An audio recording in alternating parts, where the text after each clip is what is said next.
Buenas noches y bienvenidas a ECO, el programa de economía donde tratamos de alejarnos de ese lenguaje a veces incomprensible que puebla las tertulias económicas y donde unos poquitos arcanos pueden descifrar lo que se está diciendo. No, nosotros nos queremos acercar a los problemas a los que nos enfrentamos las personas, a los problemas desde una perspectiva económica, crítica y que permita, sobre todo, construir esa nueva narrativa que estamos entre todos intentando construir. Os vamos a dejar con un vídeo, como hacemos siempre, que nos pone tras la pista del tema que vamos a hablar hoy, la energía. Es Pablo Echenique, candidato a la presidencia de Aragón por Podemos. Enseguida volvemos y empezamos la tertulia a presentaros a nuestros invitados y empezamos a tratar el tema. Bienvenidos, esto es ECO.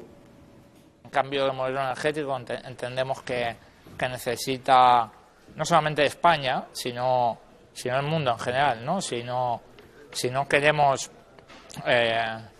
crear tensiones geoestratégicas brutales cuando se empiecen a acabar, que ya han empezado a acabarse, pero cuando sea más grave la escasez de combustibles fósiles o de uranio, si no queremos que el efecto invernadero siga calentando el planeta y ocasionando cada vez más problemas de sequía, de hambrunas en un montón de países, tenemos que apostar decididamente por un cambio de modelo energético, y de eso vamos a hablar hoy. Eso pasa por apostar por nuevas maneras de producir energía.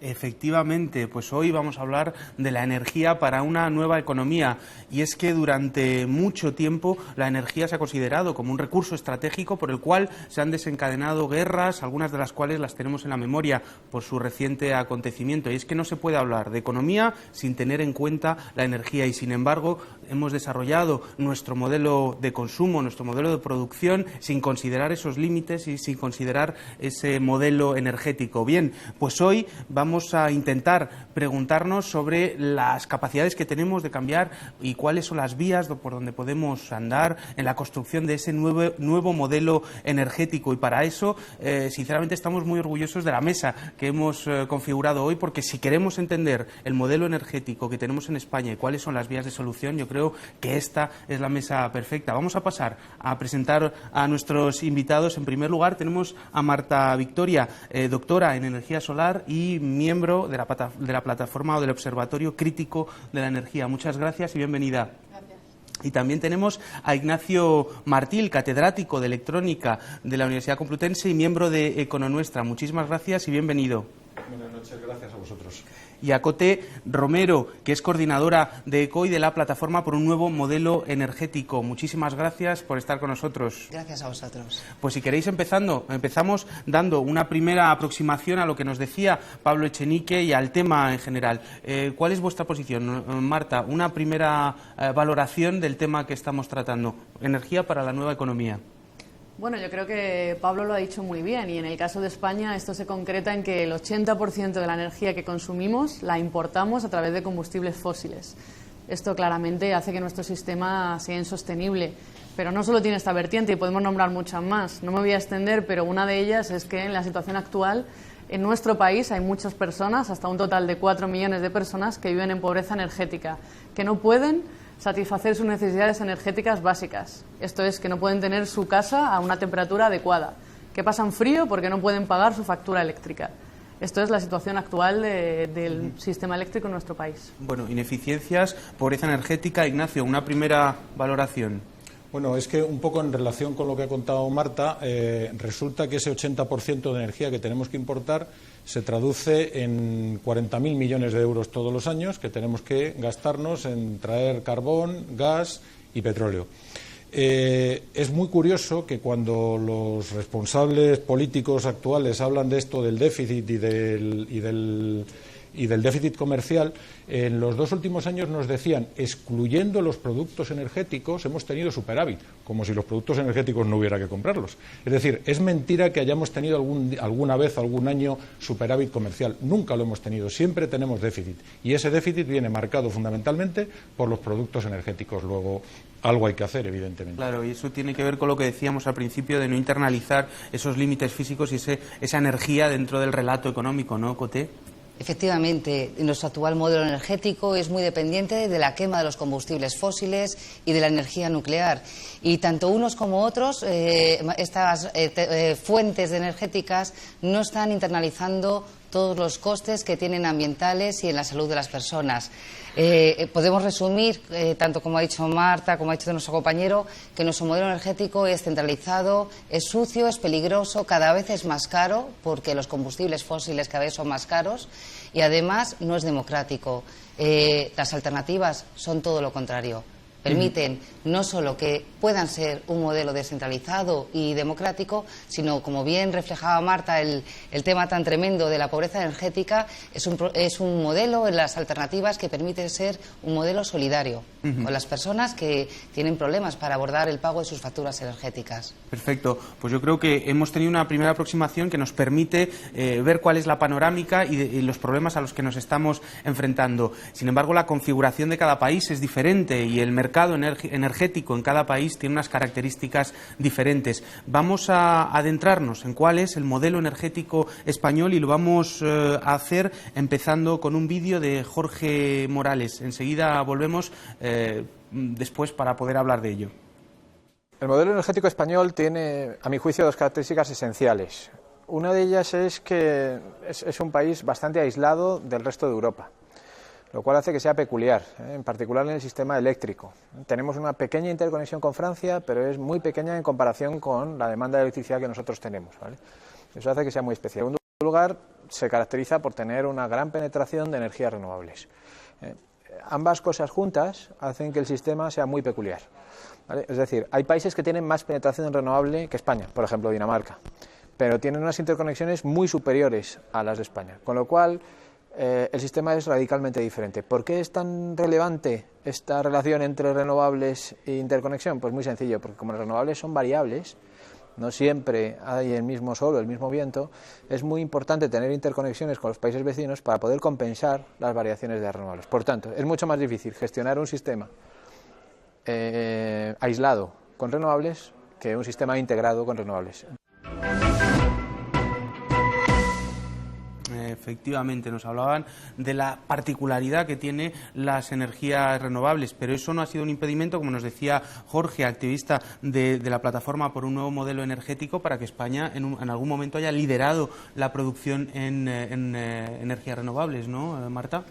Sí, yo coincido un poco con lo que decía Jorge y me gustaría decir el dato, porque siempre que hablamos de renovables parece que estamos hablando de una parte pequeñita del sistema de producción y no es así. En el año pasado, en 2014, 43% de la demanda eléctrica en España se cubrió con energías renovables. Es decir, es difícil, hay que gestionarlas, pero en España sabemos hacerlo y sabemos hacerlo muy bien. Y eso se traduce en que a día de hoy, pues como digo, casi la mitad de nuestra generación eléctrica se cubre con energías renovables. Eso es un dato del que hay que hablar y hay que mencionar. Claro. No, y Ignacio, no sé si con respecto a lo que nos decía la interconexión y qué efectos puede tener o qué políticas han implementado aquí en España para que eso sea más fácil o más difícil, ¿no? Claro, el problema es que la interconexión implica que cuando tú tienes un exceso de generación de energía que podrías exportar a tus vecinos, si no tienes unas buenas conexiones, interconexiones con ellos, te la comes con patatas, por decirlo de alguna manera. Mientras que cuando tienes déficit de energía, tampoco la puedes importar con facilidad porque no tienes esas interconexiones. De todas maneras, además de lo que ha dicho en el vídeo la persona que ha intervenido, que no recuerdo cómo se llama, Jorge Morales. Jorge Morales, esto es. Hay alguna otra peculiaridad del sistema energético español que merece la pena destacar. El sistema energético español, además de tener una gran capacidad renovable instalada, tiene una gran capacidad instalada de todo. Es decir, si algo caracteriza al sistema energético español es que tiene exceso de capacidad instalada. Tenemos 108.000 megavatios instalados en España, de todas las tecnologías, cuando en las puntas de demanda no se necesitan más de 42.000 megavatios. Es decir, el sistema tiene 2,5 veces más de potencia instalada de la que necesita. Eso tiene una ventaja y es que, claro, no hay cortes, no hay apagones, pero tiene un inconveniente y es que hay que pagarlo. Claro, y esto, este exceso de capacidad, normalmente en la economía nos dicen que cuando hay mucha oferta el precio tiene que reducirse, ¿no? Pero esto no ocurre en el sistema energético español, a pesar de lo que nos dice Ignacio. ¿Por qué ocurre esto? Efectivamente, pues por el poder de los oligopolios. El gran problema, y para mí quizás la característica más relevante del sistema eléctrico español es la capacidad de penetración de las grandes eléctricas, porque esto lo han demostrado, es decir, a la vez que se estaban desarrollando por imperativo normativo de Europa las energías renovables, porque conviene a Europa, tanto por lo que se señalaba anteriormente, la gran dependencia de las materias primas energéticas del exterior, como por dejar de emitir CO2, necesitamos un modelo energético bajo en carbono, se estaban desarrollando las energías renovables. A la vez, a partir del año 2002, la planificación gasista fue desastrosa. Y es una planificación que no olvidemos que son de las grandes eléctricas. Se empezaron a hacer plantas térmicas de ciclo combinado de gas como churros, porque había unas expectativas de retorno de inversión muy suculentas. En aquel momento el gas no era especialmente caro y la demanda de electricidad en España era creciente, por lo tanto el negocio lo tenían asegurado. No contaron con dos factores. Primero, que la crisis económica ha hecho que los españoles bajemos nuestro consumo de electricidad. Tenemos menos capacidad adquisitiva, menos poder económico, por lo tanto consumimos menos. Y la alta penetración de energías renovables desplaza la quema de gas en el mercado eléctrico. De tal manera que todas estas empresas tienen unas plantas millonarias infrautilizadas al 10% y no han quebrado. ¿Qué está detrás de todo ello? En la mano del Estado sosteniendo, socializando las pérdidas de estas grandes corporaciones. Por lo tanto, para mí una de las peculiaridades de nuestro sistema eléctrico y el problema que hay en España con las políticas de desarrollo de las energías renovables y con las políticas de ahorro y eficiencia energética es que detrás están las eléctricas negándose a perder la parte del pastel que hasta ahora tenían. Y por eso están expulsando la competencia del mercado eléctrico. Claro, pues esto que nos comenta es muy interesante porque siempre escuchamos que el libre mercado y la libertad de mercado y la liberalización nos llevará a una situación más eficiente, pero sin embargo lo que hemos visto es que esto que se ha aplicado, esta liberalización, como decía Coté, nos ha llevado a un incremento de los oligopolios y del poder de las empresas. Y Pablo Echenique nos dejaba estas declaraciones al respecto del mercado español y el oligopolio que existe. Ahora toca revertir esa manera de utilizar la energía y toca hacer casas eficientes, medios de transporte que consuman menos per cápita y todo eso se hace desde lo público, porque ya hemos visto qué planes tiene el oligopolio energético en este país. Tenemos la electricidad más cara de Europa y tenemos las empresas que más margen de beneficio tienen en Europa también, y eso es así porque el gobierno legisla a su favor. Nosotros entendemos que eso tiene que dejar de ocurrir, que nosotros entendemos que el hecho de que el Ministerio de Industria y la sede de UNESA estén enfrente, cruzando un semáforo en Paseo de la Castellana, no es casualidad. Y entendemos que la ciudadanía tiene que conseguir que esas leyes se empiecen a hacer para el beneficio de la mayoría y no el beneficio de unas pocas compañías.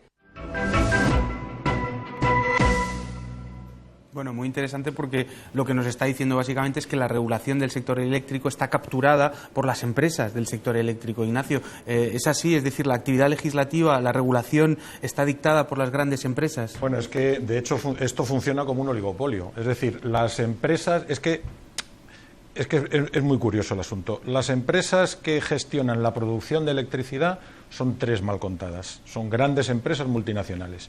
Pero resulta que las mismas empresas que gestionan la producción gestionan también la venta. Es decir, que el mismo que produce se la vende al mismo, que es el que luego con posterioridad nos la vende a nosotros. Eso por una parte. Eso no es muy distinto de lo que ocurre en otros países, por cierto. El problema está en cuando la capacidad de influencia que estas empresas tienen para hacer de sus intereses particulares, traducirlos a intereses generales del país. Que eso es un poco lo que ocurre a lo largo de la historia en este país, que los intereses particulares de las empresas energéticas se han convertido, por la acción del Gobierno, en intereses generales supuestamente de todo el país, porque hay unas puertas giratorias que todo el mundo conoce. Vamos. Claro, y Marta, nos hablaba antes, Coté, de este déficit que se ha generado por una mala previsión de inversión por parte de las eléctricas y que, al fin y al cabo, las malas decisiones de inversión, como siempre, las paga la ciudadanía a través de eso que se ha llamado el déficit tarifario, ¿no? Explícanos un poco cómo se ha gestado eso y qué posibilidades tenemos de reducir ese déficit, por ejemplo, mediante auditorías u otras medidas democráticas. Pues mira, explicar el déficit de tarifa, hay gente que dice que es muy difícil, pero yo creo que no lo es tanto. El déficit de tarifa simplemente es la diferencia entre los costes reconocidos del sistema y los ingresos que tiene el sistema en forma de la factura de electricidad que pagamos.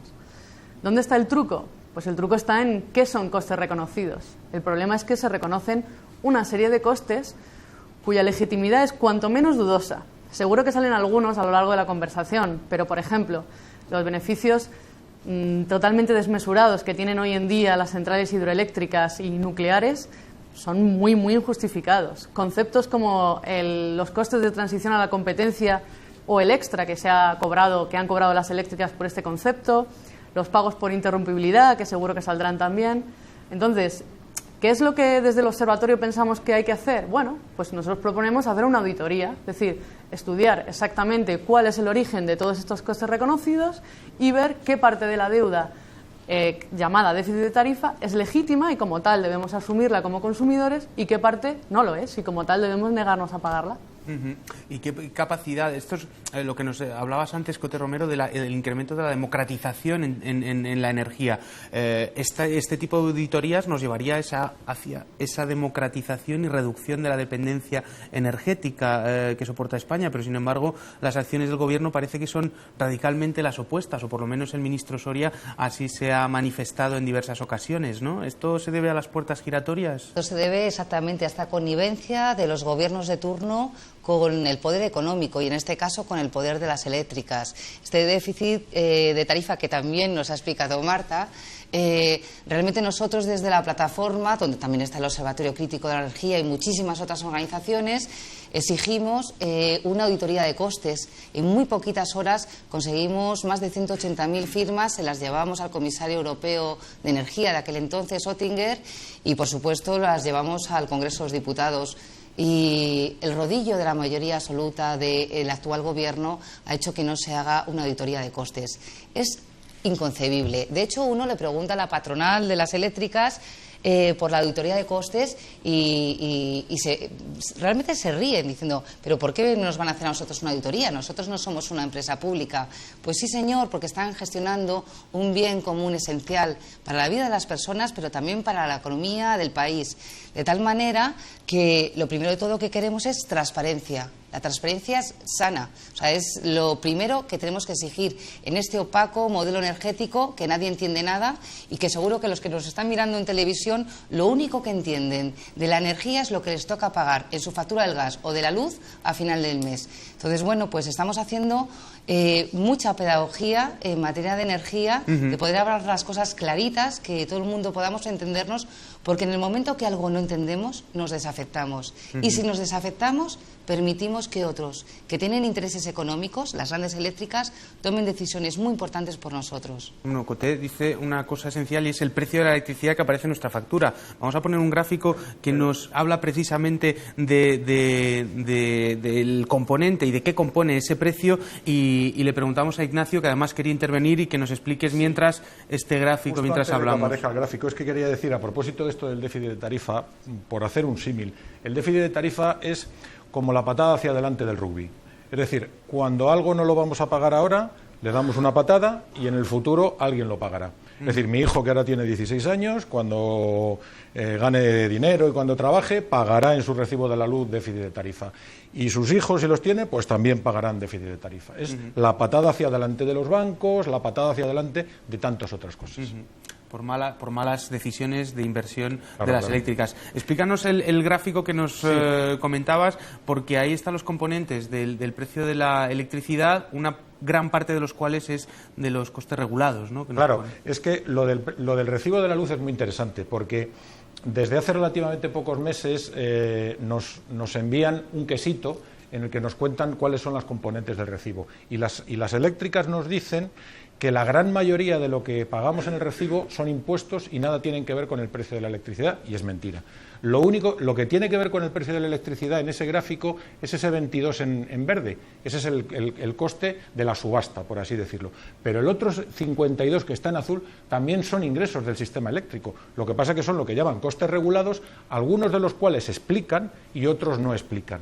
Interesadamente, por cierto. Luego, seguramente en el debate intervendrán. Y hay una tercera parte, que es el 26%, el amarillo, que es el impuesto, los impuestos. Claro, la electricidad en España paga el 21% de IVA, igual que los productos de lujo. O sea, el agua, por ejemplo, aquí paga el 10%. Si la electricidad se tratara aquí como un bien esencial, no tendría por qué pagar un 21% de IVA. La mayoría de los productos alimenticios pagan un 4% de IVA. ¿Por qué la electricidad tiene que pagar un 21% de IVA?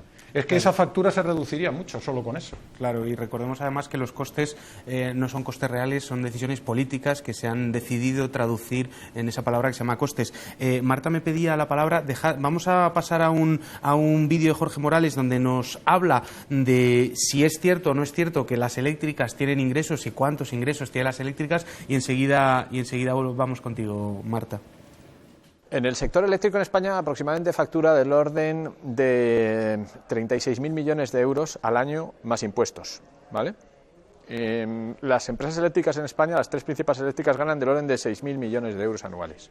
Esto quiere decir que aproximadamente un 17% de la factura son beneficios de las compañías eléctricas directamente, ¿no? Hay otros beneficios también, ¿no? También, lógicamente, hay beneficios también en las empresas renovables, en el operador de sistema, en otros escalones de la cadena de valor del sector eléctrico, ¿no? Pero realmente es muy difícil porque la factura de luz es tan oscura que ni siquiera los propios expertos somos capaces de determinar cuánto es el beneficio en cada una de las actividades, porque el sistema está configurado para ocultar todos esos detalles. Que tiene mucho que ver con lo que nos decía Coté de aquello que no entendemos y que deliberadamente se hace con lenguaje oscuro, pues nos desafectamos, ¿no? Marta, nos estabas comentando antes. Sí, pues siguiendo un poco lo que decía Jorge Morales, claro, él le ha dicho, las eléctricas ganan, las tres grandes eléctricas, 6.000 millones de euros al año. ¿Eso es mucho? ¿Eso es poco? Podemos compararlo, por ejemplo, con qué ganan las otras eléctricas que están funcionando en Europa. Y ahí está la clave. Cuando comparamos los beneficios de las eléctricas españolas con sus homólogas europeas, vemos que las españolas ganan muchísimo más. ¿Cuánto más? Pues, por ejemplo, nosotros hemos calculado que en 5 años, entre 2008 y 2012, si las españolas ganaron 26.000 millones de euros, las homólogas europeas, o con el beneficio que han tenido las europeas, les hubieran tocado 16.000 millones de euros. Han ganado 10.000 millones de euros de más. ¿Y eso cuánto es?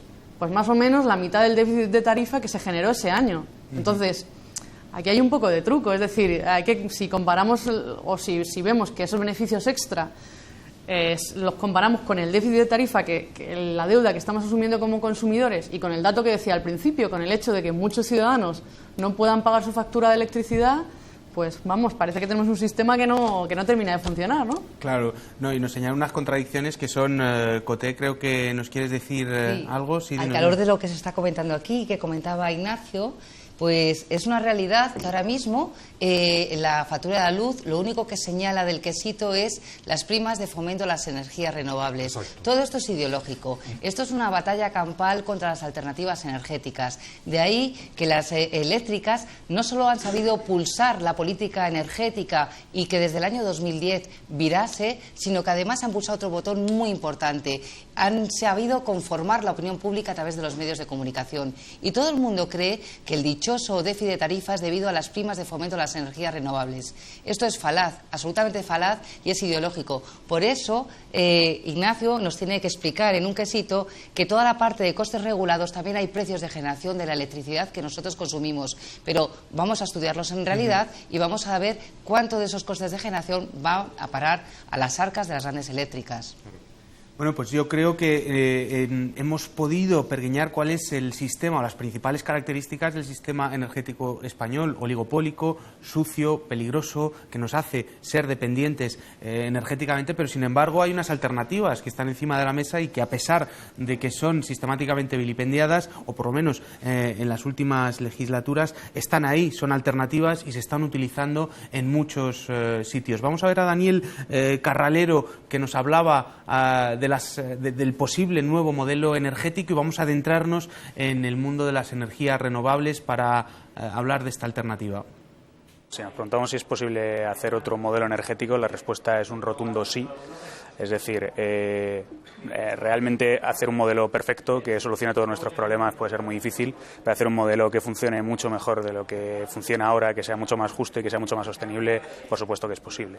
Y además es probablemente más sencillo de lo que la gente piensa, porque, por ejemplo, pues como dato podemos sacar que en 2014 más del 40% de la energía eléctrica se produjo ya por fuentes renovables, que es un dato que hace 10 años habría parecido sencillamente increíble.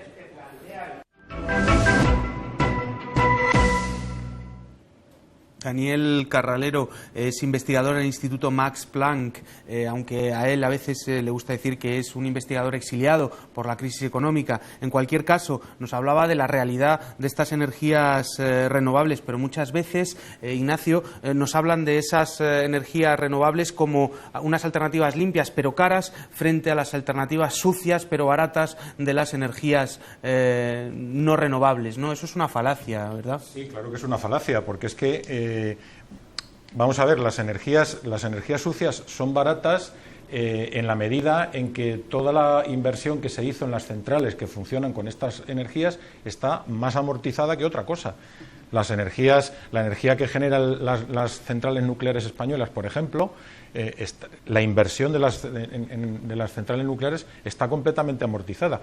Pero no solamente es que esté amortizada, es que además la hemos pagado con creces, con conceptos tales como los costes de transición a la competencia, como la moratoria nuclear, como la gestión de los residuos radiactivos, en fin, una maraña de cosas que han ido de manera oscura apareciendo en el recibo de la luz sin que nos enteráramos muy bien, que hemos ido financiando un año tras otro. Y las energías renovables, desde ese punto de vista, no tienen esas complicaciones. Tienen algunas complicaciones y probablemente sería interesante hablar de ellas, ¿no? Aparte de la interrumpibilidad, de la impredecibilidad, de la no posibilidad de almacenamiento, al menos de algunas de ellas, etcétera. Pero tienen unas enormes y grandes ventajas que probablemente podríamos hablar. Sobre todo es que son fuentes inagotables y probablemente se podría dar algún número a propósito de lo inagotables que resultan esas fuentes, ¿no? Sí, tenemos algún gráfico que de hecho vamos a ver posteriormente, que nos enseña la potencialidad de estas energías renovables. En cualquier caso, a mí sí que me gustaría hablar ya sé que aquí tenemos el gráfico, ¿no? Estábamos hablando los compañeros y tenemos la capacidad, ¿no?, que tiene la energía solar frente. Sí, explícanoslo, si Ignacio, me permites, si quieres. Es que es un gráfico muy ilustrativo. Sí. Ahí hay cuatro barras, 4 cubos, ¿no? Imaginen los que nos están viendo por un momento que nos ponemos a calcular toda la energía consumida durante todo un año por toda la humanidad. Sumamos todo lo que han consumido los coches, los aviones, las lavadoras, los frigoríficos, las industrias, todo. Eso sale una cantidad de marearse. Bueno, a eso le asignamos el valor 1. Eso es lo que ha consumido la humanidad en un año. Si ahora nos ponemos a calcular la potencialidad que tiene toda la energía que transporta el viento a lo largo de todo un año en todo el mundo, nos sale 50. Y si hacemos ese mismo cálculo con la cantidad de radiación que procedente del Sol incide sobre la superficie de la Tierra durante todo un año, sale 3.000. Entonces la potencialidad parece obvia. Un dato para concretar aún más todavía esto. Imaginemos por un momento que cubrimos con paneles solares de la eficiencia que tienen los paneles actuales, que están en el entorno de un 15%, el 10% de la superficie del desierto del Sáhara.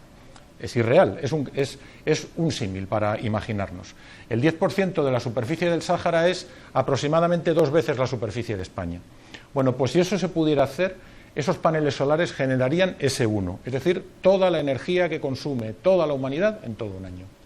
Bueno, pues efectivamente, además uno de los hechos más evidentes que podemos decir o que podemos mostrar para ejemplificar el hecho de que las energías renovables sí son rentables y sí son una alternativa es lo que nos decía José Donoso, que es director de UNEF, de la Unión Española Fotovoltaica, y que nos hablaba precisamente de lo que Ignacio estaba comentando. Vamos a verlo. España ha sido uno de los países pioneros y líderes desde el principio de que nacieron las energías renovables. En particular, la energía fotovoltaica, incluso antes de que hubiera primas, allá por los años 80, el 50% de la producción mundial de paneles fotovoltaicos se hacía en España, con empresas pioneras como fue en su día Isofotón u otras. También lo ha sido en el sector de energía eólica, contando con algunas de las mayores empresas mundiales de este sector.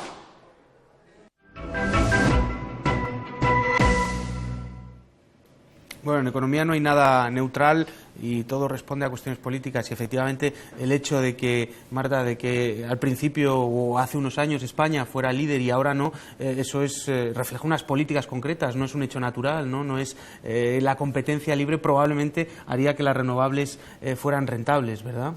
Bueno, por supuesto, en España por un lado hemos tenido magníficos investigadores en energías renovables, ¿no? Tanto en fotovoltaica, en eólica, en solar térmica, en muchas de las energías renovables. Y por otro lado hemos tenido un apoyo que duró unos años mediante primas a las energías renovables.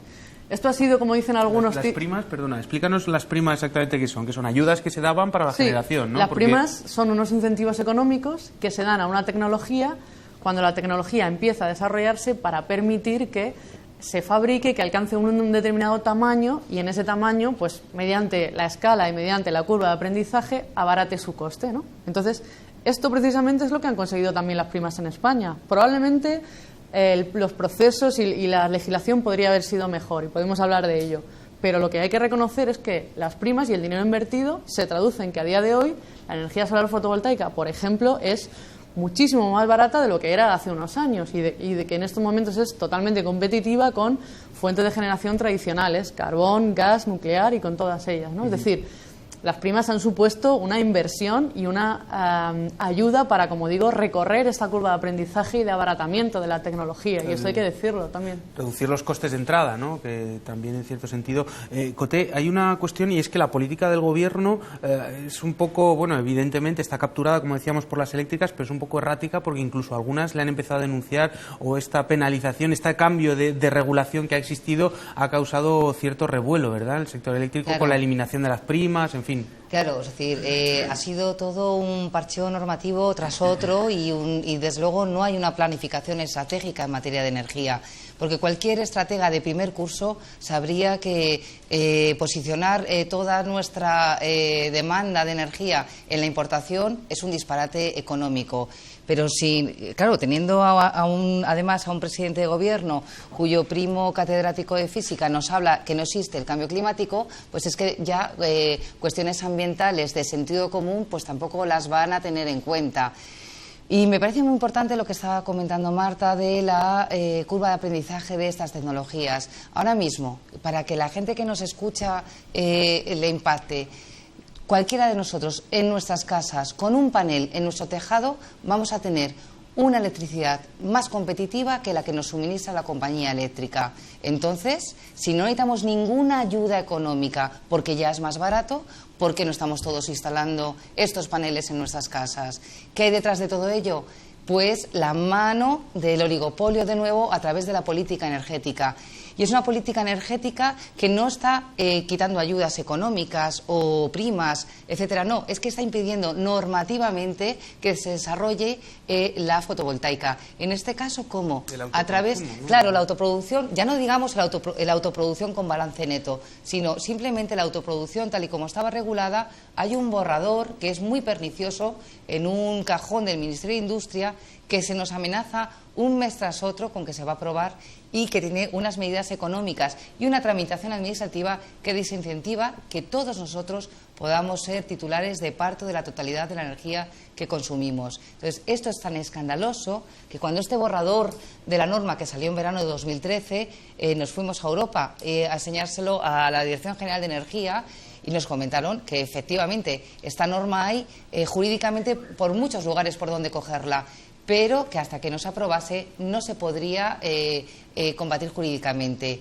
De ahí que durante todo este tiempo no se haya aprobado. Pero simplemente la amenaza ha conseguido que nadie en este país fomente la autoproducción energética. Ignacio. Es que en relación con esa amenaza, es que es muy interesante el asunto. Bueno, interesante por decirlo de alguna manera.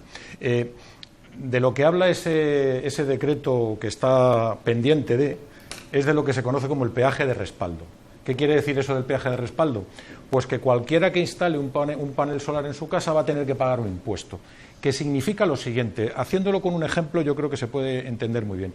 Imagine quien nos está viendo en este programa por un momento que se compra un coche eléctrico. Si se compra un coche eléctrico sale ganando porque deja de comprar gasolina y por lo tanto no se gasta dinero en gasolina. Él sale ganando. Pero el país también sale ganando porque deja de importar el petróleo que necesita mover ese coche y el medio ambiente sale ganando porque deja de salir gases de efecto invernadero por la gasolina que no se ha quemado. Claro, ¿todos salen ganando? No, hay uno que pierde, que es la petrolera. La petrolera que ya no echa gasolina en el coche eléctrico, pues deja de cobrar el margen que le den los litros que no ha echado. Entonces, ¿qué es lo que hace el peaje de respaldo traducido a este ejemplo? Pues poner un impuesto por la gasolina que no se ha consumido. Tal cual. Eso es el peaje de respaldo. Claro, considerando que la gasolina que nos ha consumido es la energía que se produce de manera solar, absolutamente gratuita. Y además, esto es importante porque reduciría la dependencia energética y, por tanto, reduciría la vulnerabilidad de la economía española frente a shocks energéticos como los que se han vivido en algunos momentos. En cualquier caso, vamos a ver... Perdona que te interrumpa, solo un segundo. Sí. En algunas webs de Europa a esto se le llama el impuesto al sol. Sí, el impuesto al sol y privatizar el sol, ¿verdad? O sea, estas grandes ideas neoliberales. En cualquier caso, vamos a ver lo que nos decía José Donoso, porque precisamente esta política ha sido exactamente la contraria, esta política de la que nos estaba hablando Ignacio, Coté y Marta, que de fomentar las energías renovables y de reducir la dependencia energética que tenemos en España, que nos comentaba que era un 80%, pues el Gobierno ha llevado exactamente la contraria. Vamos a ver lo que nos decía José Donoso. Desde el 2012, desde el principio de la presente legislatura, la voluntad del Gobierno ha sido llevar a cabo lo que podríamos llamar una auténtica contrarreforma. Ha intentado dar marcha atrás al reloj de la historia, volver a desmontar todo el avance que se hizo en energías renovables, ponerlo a cero. Primero, rompiendo la seguridad jurídica, realizando una serie de reformas retroactivas que penalizaron a las personas que confiaron en lo que decía el Boletín Oficial del Estado, que pensaron que este país era un país el que uno podía fiarse de lo que decía este boletín, y en cambio se ha instaurado un principio por el cual el ciudadano tiene que desconfiar de la regulación, tiene que desconfiar de la ley, y han llevado a estas familias a una situación complicada. Por otro lado, están penalizando el futuro, doblemente, porque esta situación lo que lleva es que en el futuro la gente no quiera invertir, y es lo que quieren, que no quiera volver a invertir en energías renovables, o si lo hace, se aplicarán primas de riesgo equivalentes a las de países africanos, con lo cual penalizarán la fotovoltaica, las energías renovables en su competitividad futura.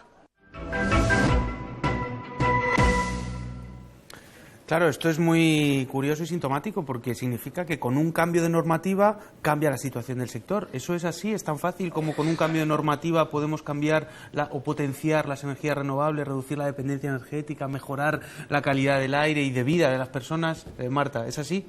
Sin duda, sin duda. Yo creo que el cambio tecnológico ya está aquí y se va a producir.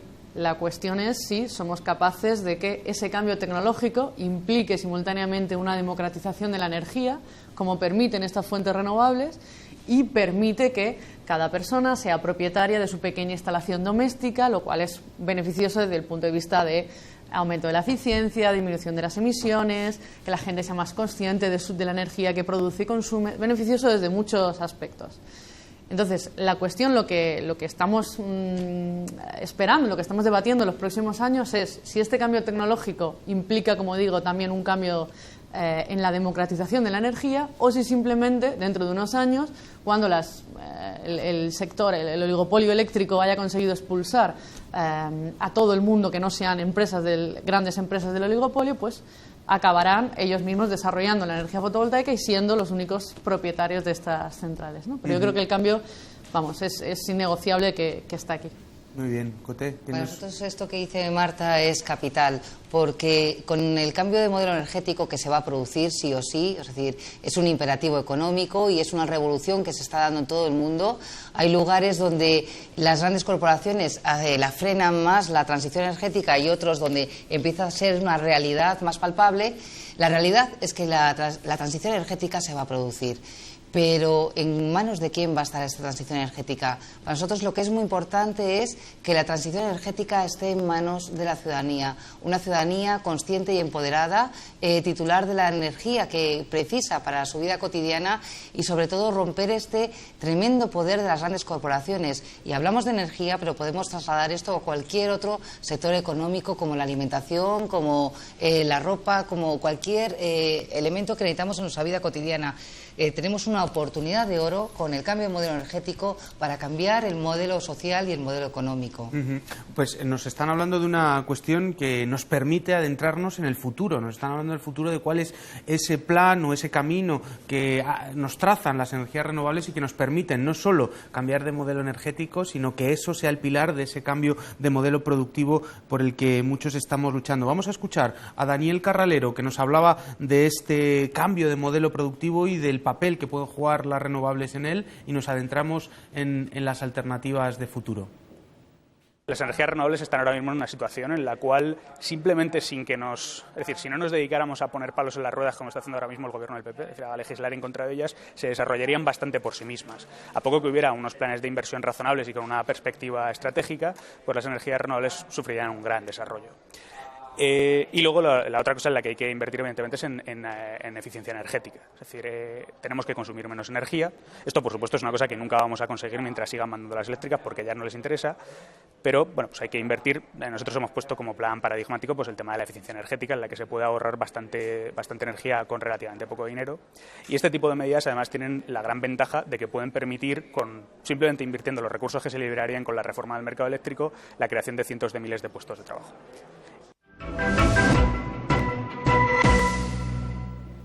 Bueno, yo creo que Daniel cierra la cuadratura del círculo. Es más limpia la energía, es más barata y encima genera empleo y, por lo tanto, la semilla de este cambio o salida de crisis económica, ¿no, Ignacio? Claro, es que, vamos a ver, estamos perfectamente preparados para ese cambio de modelo energético, pero sin ninguna duda, desde el punto de vista tecnológico especialmente, cosa realmente sorprendente en un país como España que no invierte en tecnología prácticamente en nada. Pero resulta que el sector de las energías renovables, por tradición histórica, es un sector enormemente inversor en investigación y desarrollo, por una razón muy simple, porque es que durante muchos años uno de los problemas que han tenido las energías renovables eran, uno, la eficiencia y otro, el precio. Entonces, la única forma de mejorar la eficiencia y de bajar el precio es invertir en desarrollo para conseguir elevar uno y bajar el otro. Entonces, al día de hoy nos encontramos con empresas, por ejemplo, en el sector de la energía eólica. Hay yo no sé si aquí se pueden dar nombres, pero vamos, hay una empresa española que es uno de los primeros fabricantes de aerogeneradores del mundo. En termoeléctrica hay dos empresas enormes que también son primeras potencias mundiales con patentes y tecnología propia, hasta el punto que en Estados Unidos, en Nevada, en California, se han instalado muy recientemente plantas termosolares con tecnología española, algo realmente sorprendente. Hay un dato muy llamativo. España invierte el 1,2% de su PIB en investigación y desarrollo. Los países de la Unión Europea, el promedio, invierten el 2% en I+D. El sector de las renovables en España invierte el 3,5% de su PIB en investigación y desarrollo. Bueno, pues son datos que cantan por sí solos. Claro, Marta, porque esto es importante. Es decir, no es que sea una ocurrencia de unos científicos españoles locos que digan que esto es así, sino que hay países como Alemania, por ejemplo, que tienen una planificación energética que sería la envidia, o que es la envidia de países como España, ¿no? Bueno, por supuesto la envidia de países como España. Alemania tiene instalados 38 gigavatios fotovoltaicos y España solo 4. Y a nadie se le escapa la cantidad de sol que hay en Alemania y que hay en España, ¿no? Entonces, es decir, la tecnología está aquí, es barata, se puede instalar perfectamente y lo que tenemos que conseguir es romper esta situación de bloqueo, que como digo, pues bueno, los únicos responsables son las inercias del que no quiere que cambie la situación tal y como está. Pero ahora entonces, mismo. ¿qué pasaría con el carbón, por ejemplo, las nucleares? ¿Habría que compensarles de alguna manera? ¿Pedirían compensación? ¿Existiría algún tipo de compensación como el déficit de tarifa que podría existir y que sería trasladado otra vez a la ciudadanía? O... Bueno, yo creo que... Sí, no, perdona, que decía que luego Cote me estaba pidiendo una palabra que podía... Claro, yo creo que, es decir, por ejemplo, en el caso de las nucleares están llegando al final de su vida útil. Si consideramos 35 años, las nucleares que tenemos en España cierran entre 2018 y 2023. Es decir, son fuentes que se van a agotar y que, le pese a quien le pese, ya no son competitivas, entonces no se va a instalar más nuclear en España.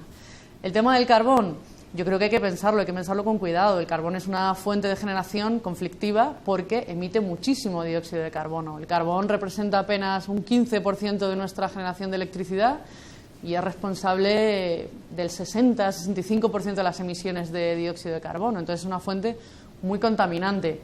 Es un tema conflictivo porque hay mucha gente que vive de la minería del carbón y habría que hacer unos planes de formación de esta gente para que se dedique a otras actividades que sean, para generar empleo, ¿no? Precisamente, por ejemplo, pueden dedicarse a nueva generación de empleo con energías renovables, con el tema de la eficiencia que comentaba Daniel, ¿no? Pero en mi opinión sí, son dos fuentes de generación de electricidad, carbón y nuclear, que tiene que ir desapareciendo poco a poco de nuestro mix energético. Coté, sí, te quería preguntar una cosa, independientemente de lo que nos quieras decir. Una cuestión. Normalmente estamos hablando aquí de la intervención del sector público por parte de la regulación, pero también hay una posible intervención de ciertas desprivatizaciones. ¿Es posible llegar a cierta desprivatización aquí en España, como se ha conseguido en otros países, y remunicipalizar el agua, por ejemplo, o algunas luchas, que son de movimientos ambientalistas y que permiten ese incremento de la democratización en el uso de la energía? Bien, pero si no te importa, voy a terminar con esto que decía Marta, que a mí me interesa mucho, porque desde luego la plataforma por un nuevo modelo energético, que hay tantísimas organizaciones, están también los grandes sindicatos, y ellos tienen clarísimo que el carbón nacional se acaba en el año 2018, por lo que no es un conflicto tremendo el tema del carbón a nivel de carbón nacional. No obstante, lo que hemos conseguido poner en todos los programas políticos de los partidos que nos escuchan es el término transición justa, porque para nosotros las personas son importantes, pero que las personas sean importantes también exige que estas reconversiones de sectores estratégicos se haga con sentido común, porque hacia las cuencas mineras se ha destinado ya muchísimo dinero y se ha despilfarrado. Entonces vamos a pedir una gestión pública del dinero con sensatez para hacer una verdadera transición justa. No obstante, el que la transición sea justa no puede ralentizarla. Tenemos un problema gravísimo con el cambio climático que el IPCC, el panel de expertos de cambio climático de la ONU, nos está alertando que tenemos muy poco margen de maniobra para no llegar a sobrepasar los 2 grados centígrados de la Tierra si no queremos mantener la vida tal y como la conocemos. Y ahora me contesto la pregunta que me hacías, que es un charco. Te comento, sí que es un movimiento, porque nosotros trabajamos activamente desde la plataforma en movimientos de participación ciudadana en el ámbito energético como en cualquier otro ámbito estratégico, porque nos parece fundamental. La ciudadanía en su conjunto hemos pasado de ser meros administrados sin voz ni voto a ser meros clientes sin capacidad de codecisión y al albur de los grandes departamentos de marketing. Y en cambio ahora se nos abre una oportunidad fabulosa, que es de ser codecisores, ciudadanos informados y empoderados y que colectivamente trabajan en cosas que les merecen la pena y tienen capacidad de decisión. Dicho esto, es importante el tema de la titularidad, pero para mí no es central. Es importante, pero España no es Alemania. En Alemania las redes eléctricas eran de titularidad pública. En España las redes eléctricas no han sido de titularidad pública. Entonces, todos estos movimientos de remunicipalización, que nos parece importante, no va a ser exactamente igual que lo que ha ocurrido lo que está ocurriendo en la Energiewende alemana, porque aquí lo que vamos a tener que hacer es expropiar si se ve conveniente. Pero para mí lo más importante, más que la titularidad, es que se creen verdaderos órganos de coparticipación ciudadana que los ciudadanos no sean ajenos a las decisiones o bien de la administración pública o bien de una empresa privada que está gestionando un bien esencial para nosotros. Y no olvidemos además que estamos proponiendo este cambio de modelo energético para incrementar la competitividad, entre otras cosas, estructural de la economía española, que es de lo que nos hablaba además José Donoso en el siguiente vídeo. Estamos viendo cómo en concursos internacionales, como recientemente en los últimos meses en Chile o en los Emiratos Árabes, compitiendo con otras fuentes de energías renovables o incluso con fuentes convencionales como el gas, están siendo ellas las ganadoras en precio.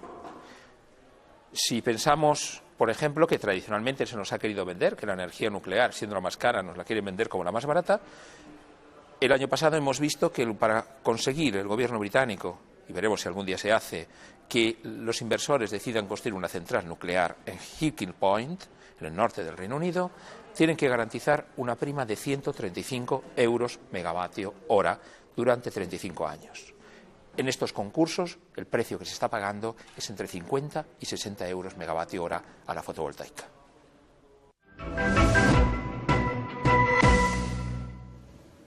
Ignacio, estaba sintiendo mientras veía el vídeo. Sí. Bueno, es que ha dicho un poco algo que yo había comentado con anterioridad. Es que la tecnología de diversas empresas españolas potentes es suficientemente competitiva como para instalar plantas solares o eólicas en cualquier parte del mundo. Es que esto es así. Es decir, somos una de las... Quiero decir, este país lo único que exporta de modo natural son automóviles. Pero los automóviles que exportan no tienen tecnología española. Sin embargo, la energía renovable española se exporta y sí es de patente y de invención española. Recogiendo un poco los datos de los que se han hablado a propósito de las posibilidades de empleo que generan la industria renovable. Hay datos que son ciertamente escalofriantes con este asunto. Cuando el marco regulatorio permitió el desarrollo de las industrias renovables aquí, 2007-2008, la cifra de empleo que alcanzó el sector llegó a cerca de los 140.000 empleos. El año pasado, los renovables cerraron con 90.000 empleos. Es decir, un tercio del empleo en el sector de las renovables se ha perdido debido a los cambios regulatorios a peor. Entonces, bueno, pues son datos para un debate, son datos para tener ahí. Que la minería, estamos hablando de 6.000 puestos de trabajo y todo la contestación social que hay frente al cierre de las minas de carbón, ¿no? Claro. Frente a las renovables, que se ha perdido tantísimos puestos de trabajo y no ha habido contestación social. 46.000 empleos. Una barbaridad. Y luego lo que no se está fomentando, que esto tiene una empleabilidad neta sin parangón, son todas las medidas de ahorro y eficiencia energética.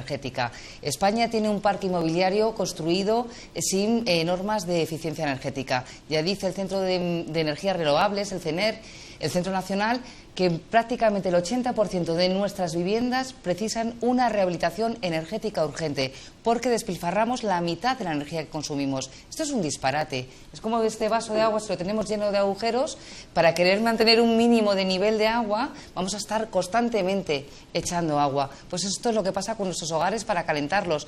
Sale el calor, la energía térmica por las filtraciones, rendijas, malos materiales. Por lo tanto, sería la primera medida a implementar. Pero es que las medidas de ahorro y eficiencia energética en el hogar, a quien va a emplear es netamente al sector de la construcción, que ha sido muy golpeado por la crisis económica. Es un disparate que no esté toda la maquinaria del Gobierno en los planes de eficiencia energética, primero por el gasto absurdo, el despilfarro que tenemos a nivel país, el bolsillo de los consumidores y, por supuesto, por generar un trabajo de calidad. Marta, además vosotros en el Observatorio Crítico tenéis estimaciones acerca de cuánto podría suponer en términos de empleo ese impacto de remodelación energética del parque inmobiliario, ¿no? Sí, nosotros tenemos, por ejemplo, una estimación de que haciendo un plan de rehabilitación de viviendas ambicioso, que consistiría en rehabilitar en torno a 900.000 viviendas al año, con una inversión de 3.500 millones de euros públicos, y esto es una actividad económica que atrae mucha inversión privada porque es muy rentable. Entonces, con la inversión conjunta público y privada, como digo, se rehabilitarían 900.000 viviendas al año y se generarían 300.000 puestos de trabajo. Entonces estamos hablando de que existe una capacidad de que de aquí a 10 años se hayan rehabilitado 9 millones de viviendas, un tercio del parque de viviendas de España, y se han generado empleo, porque hace falta generar empleo, pero primero necesitamos generar empleo de calidad y empleo que aporte a la sociedad, que nos haga mejorar nuestro bienestar como sociedad,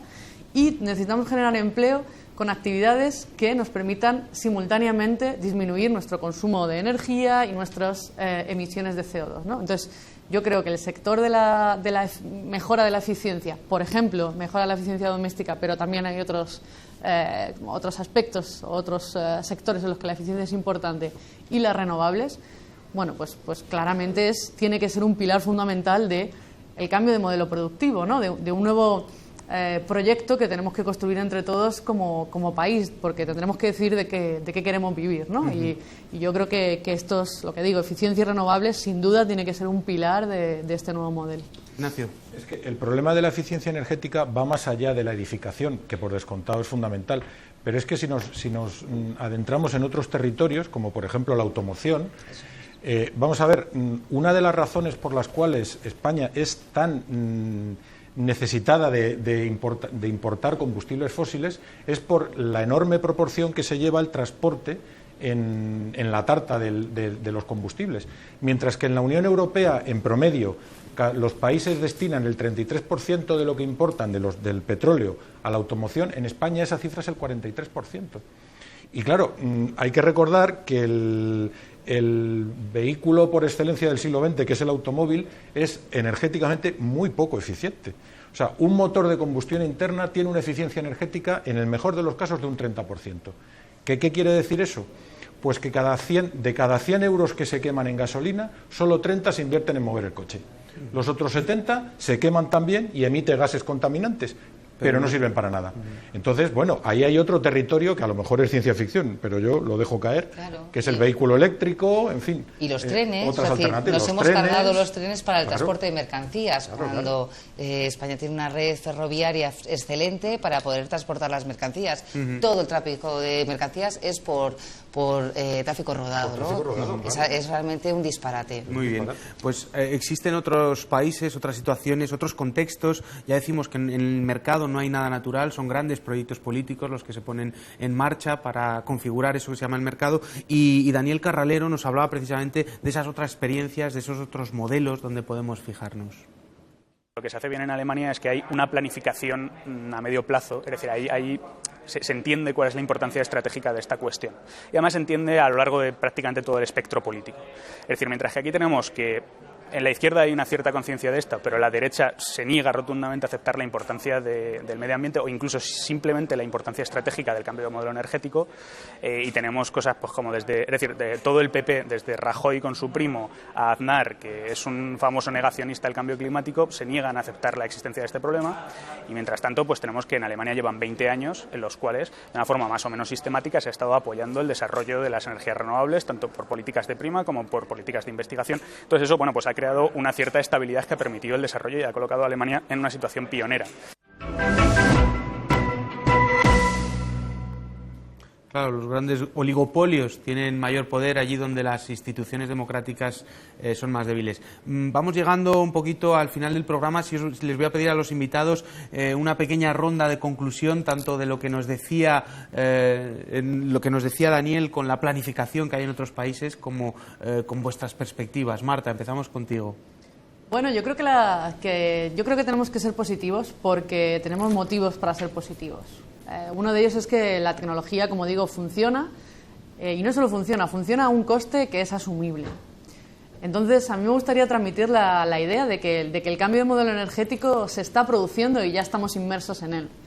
Como decía antes, sí que creo que es importante que seamos conscientes de que depende de nosotros que este cambio de modelo energético sea simultáneamente no solo un cambio tecnológico, sino también un cambio de las reglas de juego. Es decir, que entre todos seamos capaces de diseñar un sistema energético que no tenga como único objetivo la maximización de beneficios, sino que también se traduzca en hacer un sistema que sea más sostenible ambientalmente, con menos contaminación, más sostenible económicamente, que eliminar conceptos como el déficit de tarifa, y más sostenible socialmente, es decir, que permita algo que parece lógico, es decir, que en una sociedad democrática como es la nuestra y desarrollada, todo el mundo tenga acceso a un mínimo de electricidad a un precio razonable que pueda costearse, ¿no? Entonces yo creo que estamos en un momento de cambio, el cambio se está produciendo y yo creo que tenemos que estar atentos porque podemos hacer que la balanza se incline hacia nuestro lado. Un momento constituyente también en la energía. Ignacio, ¿qué nos...? Bueno, básicamente 3 cosas que casi se reducen a 2. Una, marcos regulatorios estables. No puede ser que las reglas del juego para las energías renovables sean en 2007 una, en 2008 otra, en 2011 otra y en 2013 otra. Siempre a peor, por cierto, siempre a peor. Marcos regulatorios estables. Una. 2. Una palabra que en estos tiempos pues sonará poco menos que anatema. Planificación. Es decir, si tenemos un sistema energético que está sobredimensionado, en el cual al carbón le quedan 2 telediarios, porque el 1 de enero de 2019 las minas de carbón que no sean eficientes se tienen que cerrar. Bien, eso para la política eso es otro mundo, será otro mundo, pero para la gente que trabaja en el carbón y para el futuro inmediato es pasado mañana. Y las nucleares, como ha dicho Marta antes, les quedan también, bueno, no 2, les quedan 4 telediarios. Pero hay que planificar qué se va a hacer con todo eso. ¿Las vamos a sustituir? ¿Por qué las vamos a sustituir? Parece lógico que no las sustituyamos por gas, sino que las sustituyamos por renovables. Bueno, pues organicemos eso, porque además instalar un huerto solar se lleva muy poco tiempo. En poco más de un año está instalado un huerto solar o un huerto eólico. En definitiva, marcos regulatorios estables y planificación. Muchas gracias, Ignacio. Coté. Bueno, pues yo, como decían ellos, también hay razones para ser positivo. Es decir, tenemos la tecnología, hay capacidad, es decir, es ya más competitiva que los combustibles fósiles y que la energía nuclear. Nos permite una serie de ventajas fundamentales, como es luchar contra el cambio climático, como es la democratización de la energía, como es poder ser más competitivos, como ser un modelo más social.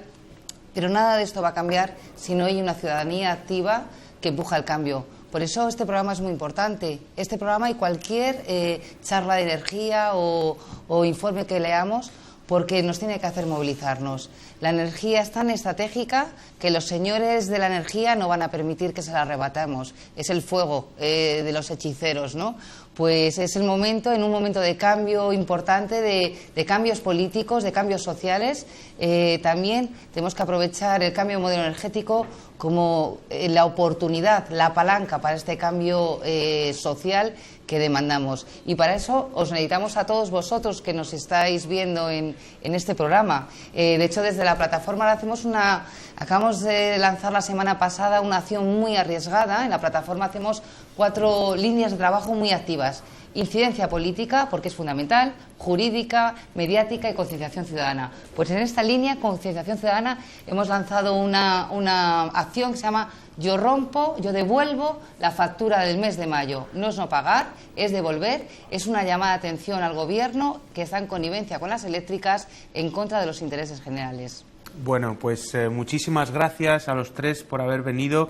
Ha sido un verdadero placer escucharos a cada uno de vosotros con vuestros matices y vuestras perspectivas. Yo creo que hemos podido entender bastante bien este complejo mundo de la energía. Así que muchísimas gracias a los 3. Gracias a vosotros. En cualquier caso, nosotros, como siempre, yo me quedo con algunas de las palabras que han dicho los invitados. En primer lugar, que hay motivos para la esperanza, hay motivos para ser positivos, porque muchas veces cuando nos acercamos al problema del cambio climático vemos una imagen catastrófica y es que los datos son realmente escalofriantes, pero sin embargo atacar al cambio climático, atacar este problema significa también estar produciendo la semilla para ese cambio de modelo productivo, es decir, en ese problema o en las soluciones a ese problema también existen esperanzas y vías de salida. En cualquier caso, nosotros acaba el programa, pero sabéis que nos gusta recomendaros 2 cuestiones, tanto en términos de asistencia o de eventos como en términos de lectura.